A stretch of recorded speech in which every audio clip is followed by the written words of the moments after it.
Hai semua, so hari ini cikgu nak bincang subtopik dalam bab 2 Sains Form 2 supaya sama-sama ingat. Okey, kaedah kawalan biologi. Okey, apa itu kaedah kawalan biologi? Ia menggunakan musuh semula jadi untuk mengawal serangga perosak. Contoh, kita gunakan ikan gapi untuk makan jentik-jentik. Jentik-jentik itu adalah serangga perosak. Kita gunakan ikan gapi. Kalau kebiasaannya, kita akan gunakan racun serangga. So, kelebihan menggunakan kaedah kawalan biologi ini adalah ia dapat mengurangkan penggunaan racun serangga. Okey, so apa beza kawalan perosak dengan kawalan biologi? Okey, kawalan biologi lebih natural, semula jadi, manakala racun kimia dia ada bahan kimia lah, racun perosak tu. Okey. So, untuk kawalan biologi, ia lebih mesra alam, dapat menjaga alam sekitar, tiada pencemaran, kos lebih murah. Okey.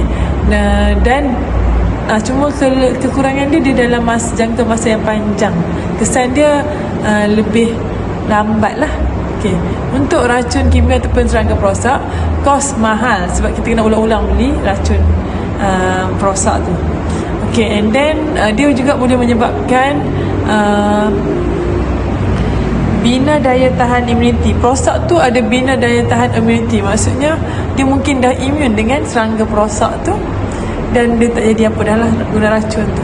Okay, ni jarang dibincangkan dalam buku teks sains form tu. Yang kita selalu bincangkan adalah ia menyebabkan pencemaran air dan tanah. Contohnya serangga perosak, racun, kita semua racun, air racun tu akan menyerap ke dalam tanah. Apabila hujan,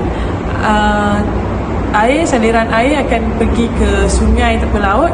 Ia akan menyebabkan hidupan akuatik mati. So itu antara kesan utama kalau kita guna racun. So kalau dalam soalan cadangkan cara menyelesaikan masalah, contohnya ada tikus, kita mungkin akan cadangkan bela burung hantu, kerana burung hantu boleh makan tikus tadi dan mengurangkan populasi tikus.